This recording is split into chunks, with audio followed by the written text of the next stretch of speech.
I'm here in Master Boxing Studios, where we usually cover the world of boxing, but like I said before in the prior post with Jordan versus LeBron, this topic is epic and it's something that needs to be spoken upon by someone who understands sports abroad, and I do.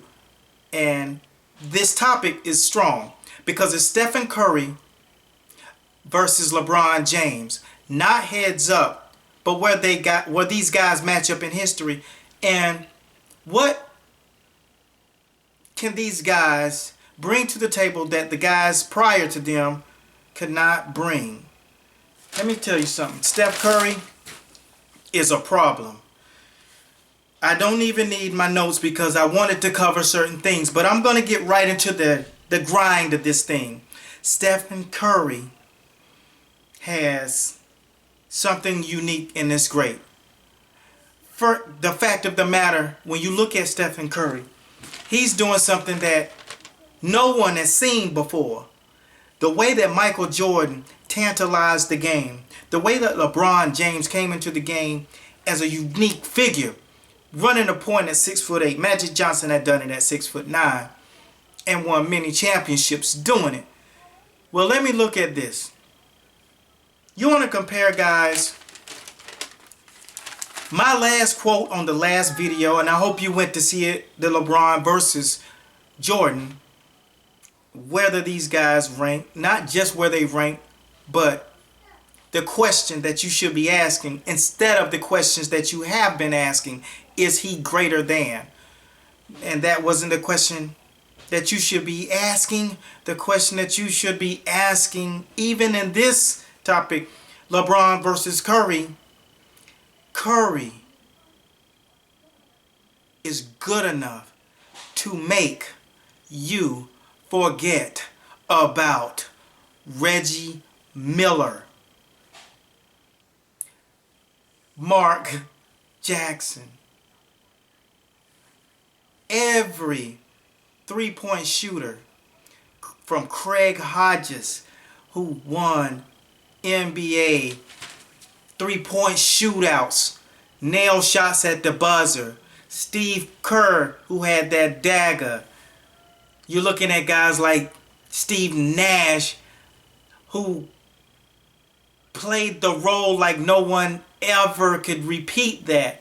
He's making you question, and basically he's gonna make you forget about how great the other ones were, because what he's done is take the game and sport of basketball to a new level, where some 8-year-old kid is on the playground shooting over 6-foot kids from three-point land repeatedly.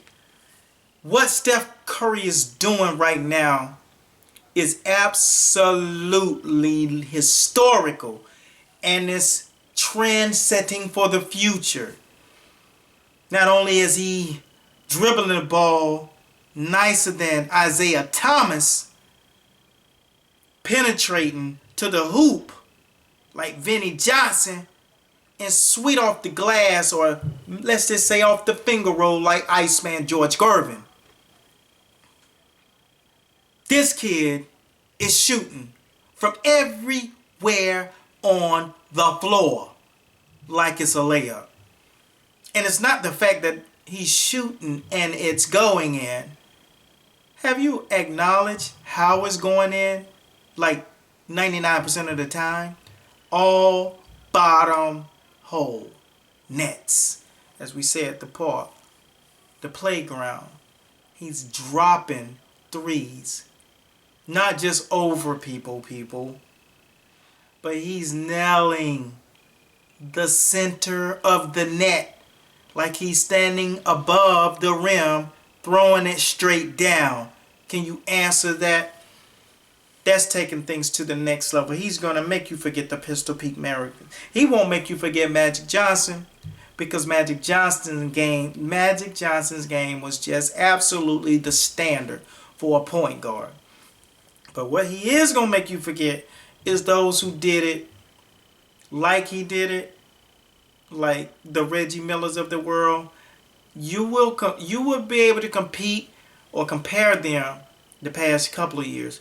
But what he's doing now, as great as Reggie Miller was, and this is no knock on one of the greatest shooters ever, but his 3-point percentages are through the roof. He's broke Reggie Miller's playoff record, and he's still not even in the finals. This is the conference finals, the division finals. And it's only game 3, and he's already done it. It's like Floyd Mayweather. He's not shooting for what you guys think he's shooting for. He has something else going on in his head. Those records mean absolutely nothing to Steph Curry. When you look at this guy and the way he's playing the game, the fact that he's humbled himself, and no one knows the chip that's on his shoulder. You can't identify with it because he hadn't really expressed it.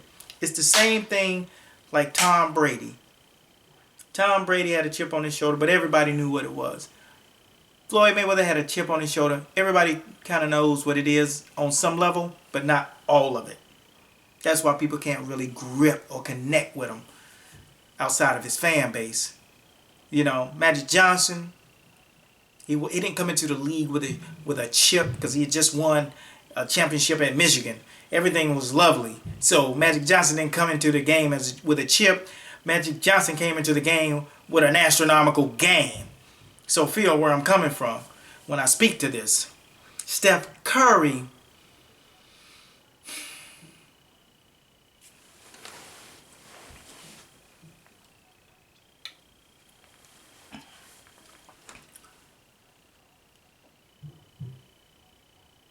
is going to be one of the greatest players to ever lace him up, and I'm willing to say that right now.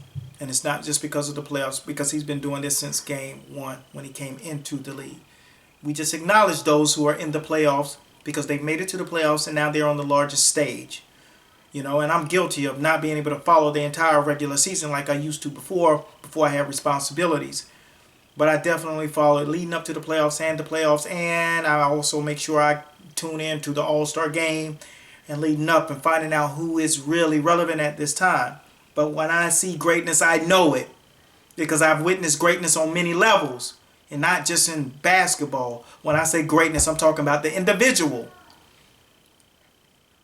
You compare this guy right now to LeBron James. Well, let me explain something to you. LeBron James has not even taken the torch from anyone yet. Magic Johnson had to. Michael Jordan had to. LeBron James won after losing several times in the finals. And he won 2 of them back to back. Well, and the fact of the matter is this. When LeBron James lost last year and came back to Cleveland, there was nothing else to lose. Take your own city and grow him back into a championship. The fact that he's back in the championship says enough about him, and it says a lot about him. But he's saying this is the new modern day ever. There won't be any 6 championship guys without some losses now. Just like in boxing, it won't be a undefeated fighter, 48-0, like Floyd Mayweather, with no losses again. No one to make that kind of purse again. Look at LeBron James, and you think of his career, where it's at right now. LeBron James could very well be losing to a guy in Steph Curry who's fresh, new, and ready to take the throne from the guy who's currently holding it, who really hadn't taken it from anybody. And in boxing, we call that paper champ. Ken Norton won the title because it was vacated. Joe Frazier won a title because it was vacated. He never beat a champion, but Joe Frazier came back and beat Muhammad Ali. Ken Norton ended up losing to Ali after the second time in the second fight. Paper champions, but still great fighters. LeBron James was pretty much a paper champion, but a great champion. Will he be legendary? That's what this game and this finals is going to show. Is LeBron James going to eclipse the conversation of him being greater than Michael Jordan in conversation? Where the true question should be, is LeBron James great enough to make you forget the other greats and where they place in history? Steph Curry appears to be the one that we can now call the Huckleberry, because he's coming to take games. He's snatching people's face, and he's doing it with a smile and his mom and dad in the audience. That's cachet when it comes down to it. Style, flash, and shooting that flurry from the 3-point line. They call me the fight doctor, but I thank you guys for watching. Right now you watching Master Boxing. And this is where we break the fight world down. Round by round. Peace. Continue to watch. Subscribe to the channel. This is how we get it popping all the time. www.masterboxingllc.com is where you can find me.